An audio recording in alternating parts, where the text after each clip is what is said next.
지정되면서 정부는 일상 회복에 속도를 내고 있습니다. 마스크 착용을 제외한 거리두기를 해제한 데 이어 25일부터 4주간의 이행기를 거쳐 현재 1급인 코로나 감염병 등급도 2급으로 조정합니다.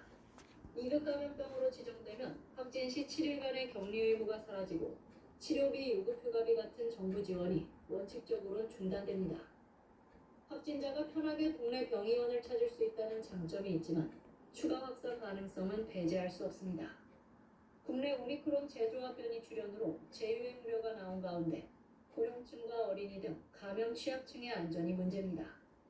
전염력이 있는 건데 격리 의무도 없고 결국은 고령자 요양병원 요양원으로 가서 또 중증 사망자 속출하는 게 이어질 텐데 국가 방역 체계 마스터 플랜이라는 어떤 큰 계획에 어떤 문서가 없어요. 지금 얼마나 주먹구구식으로 해왔느냐. 정부는 실외 마스크 착용 해제도 검토하고 있지만 인수위는 재차 신중할 것을 당부하고 있어 새 정부 출범 뒤 방역 지침이 재조정될 가능성도 나옵니다. 부친상을 치른 안철수 인수위원장은 SNS에서 코로나19로 가족을 잃은 시민들에게 위로를 전하며 국가의 가장 근본적인 책무는 국민의 생명과 안전을 지키는 일이라고 강조했습니다. 안 위원장이 업무에 복귀하면서 인수위 코로나 비상대응특위는 조만간 코로나19 방역 대책과 손실보상 계획 등을 밝힐 전망입니다. 연합뉴스TV 최지수입니다. 사회적 거리두기 해제로 요즘 외출할 때 마음이 한결 가벼워졌습니다. 다소 흐린 날씨 속에서도 시민들은 첫 휴일을 맞아 해방감을 만끽하는 분위기였는데요. 서울 시내 주요 번화가의 모습을 박지훈 기자가 담아왔습니다. 매표소 앞에 줄이 길게 늘어섰습니다. 상영관 주변 테이블도 빈자리 없이 대기하는 손님들로 꽉 찼습니다. 친구끼리 또 연인끼리 오랜만에 편한 마음으로 영화관을 찾았습니다. 오랜만에 영화 보러 와가지고 기분이 너무 좋고요. 내일부터 팝콘이랑 먹을 수 있다고 하는데 오늘은 못 먹어서. 쇼핑몰도 모처럼 붐비기는 마찬가지였습니다. 감염 우려 속에 발길을 뜸했던 가족 단위 고객들이 많은 모습입니다. 거리두기 해제도 되고 해서 저하고 와이프하고 같이 영화도 보고 나오고 맛있는 것도 먹으러 이렇게 나오기도 했습니다. 동생 보고 싶은 거 있다 해가지고 거리두기 풀리니까 편하게 볼 수 있는 것 같아요. 대학가 거리에서는 흥겨운 버스킹 공연도 빠질 수 없었습니다. 여전히 마스크 차림이지만 모일 수 있다는 것만으로도 해방감이 느껴집니다. 오랜만에 거리두기 풀려서 돌아다니고 있었는데 버스킹 공연도 하고 있어가지고 구경도 하고 참 좋았습니다. 신규 확진자 수도 감소세를 이어가면서 일상 회복에 대한 기대감은 더 커지고 있습니다. 거리두기가 해제된 첫 휴일, 서울 시내 주요 번화가들은 흐린 날씨 속에서도 여느 때보다 극적이며 일상 회복에 성큼 다가선 모습이었습니다. 연합뉴스TV 박지은입니다.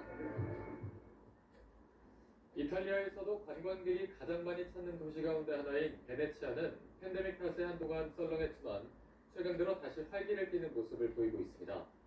이제는 수용 가능 범위를 넘는 관광객들이 몰려올까봐 걱정할 정도라고 하는데요. 베네치아 현지에서 전성훈 특파원이 전합니다. 한 해 3천만 명의 관광객이 찾는다는 물의 도시 베네치아. 코로나19가 확산하면서 한동안 관광객의 발길이 뚝 끊겼고 그로 인한 지역경제 타격도 이만저만이 아니었습니다. 하지만 그로부터 2년이 지난 지금 베네치아는 속속 돌아온 관광객으로 팬데믹 이전의 활기를 되찾아가고 있습니다. 여름 성수기를 앞둔 시즌이지만 수상버스는 언제나 만석이고 승선장도 대기줄이 길게 이어집니다. 두칼레 궁전과 같은 유명 관광지는 최소 이틀 전에 예약하지 않으면 표를 구하기가 쉽지 않습니다. 여기는 물의 도시 베네치아의 관문인 산타루치아 기차역입니다. 보시다시피 수많은 관광객들로 붐비는 곳입니다. 세계 최고 권위의 현대미술 축제인 베네치아 비엔날레와 맞물려 숙박시설도 거의 동이 났습니다. 현재 본선의 상당수 호텔은 하루 숙박비가 100만 원을 훌쩍 넘습니다. 자가격리 의무화 등과 같은 출입국 규제가 풀리면서 최근 베네치아를 찾는 한국인 관광객도 크게 늘었습니다. 베네치아 시와 주민들은 과도한 관광객 유입으로 발생하는 환경 훼손 등의 문제, 즉 오버 투어리즘을 다시 걱정해야 하는 상황이 됐습니다. 시 당국은 관광객 규모를 적정 수준으로 유지하기 위해 올 여름부터 방문 예약제를 도입하고 내년 1월부터는 당일치기 관광객에 한해 1인당 10유로, 우리 돈으로 13,000원의 입장료를 부과한다는 방침입니다. 베네치아에서 연합뉴스 정성훈입니다. 중국의 경제 중심지 상하이가 코로나19 확산으로 한 달 가까이 봉쇄된 상황에서 수도 베이징에도 비상이 걸렸습니다. 학교와 단체 관광객들 사이에서 이른바 조용한 전파가 시작됐습니다. 베이징에서 임광빈 특파원의 보도입니다. 베이징에서 확인된 하루 신규 감염자 수는 무증상 감염자 1명을 포함해 모두 23명입니다. 감염자 대부분은 처양구의 한 중학교와 단체 관광객들 사이에서 나왔습니다. 무엇보다 감염자 대부분이 감염된 사실을 모른 채 지내왔다는 점에서 방역 당국이 긴장하고 있습니다. 初步流调结果显示，目前已隐秘传播了1周，感染者人群多样，活动范围广，目前已涉及学校、旅行团及多个家庭。 바이러스가 이미 베이징 시내에 광범위하게 번졌을 가능성도 배제할 수 없다는 겁니다. 방역 당국은 확진자가 나온 해당 중학교의 등교 수업을 일주일간 중단하는 한편 해당 학교 학생과 교직원, 함께 사는 가족 등 431명을 격리 조치했습니다. 차오양구 전체 학교에서는 매주 3차례 전원 PCR 검사를 실시하고 각 학교의 방과 후 시설 오프라인 수업과 집단 활동은 잠정 중단했습니다. 감염자가 나온 아파트 단지의 일부는 봉쇄 또는 통제 조치됐습니다.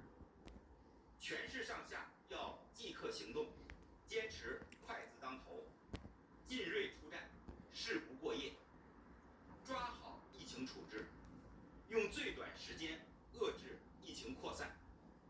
SNS에서는 상하이처럼 베이징도 도시 전체가 봉쇄될 가능성에 주목하면서 식자재 구입을 서둘러야 하는 것 아니냐는 목소리도 나옵니다. 한편 봉쇄가 한 달 가까이 이어지고 있는 상하이에서는 여전히 2만 명 넘는 신규 감염자가 나오는 가운데 신규 사망자 수도 39명 급증했습니다. 베이징에서 연합뉴스TV 임광빈입니다. 코로나19로 입원한 사람 중 1년 안에 완전히 회복된 사람은 29%에 불과하다는 연구 결과가 나왔습니다.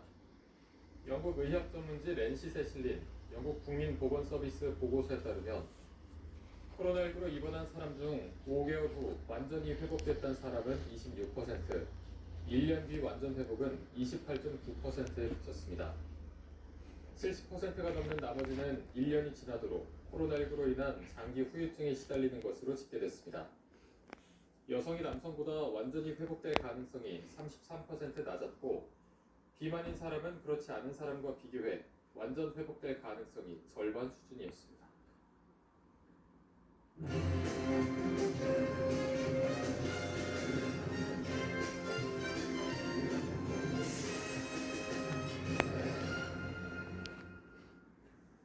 전국적으로 휴일 낮 기온이 30도 안팎을 보여 때이른 초여름 더위가 나타났습니다.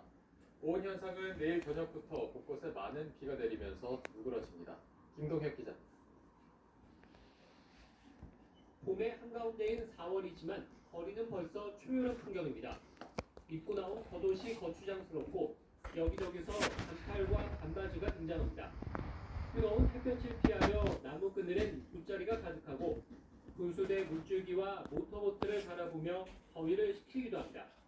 경북 경주에선 낮 기온이 30.8도까지 치솟아 전국서 가장 더웠습니다.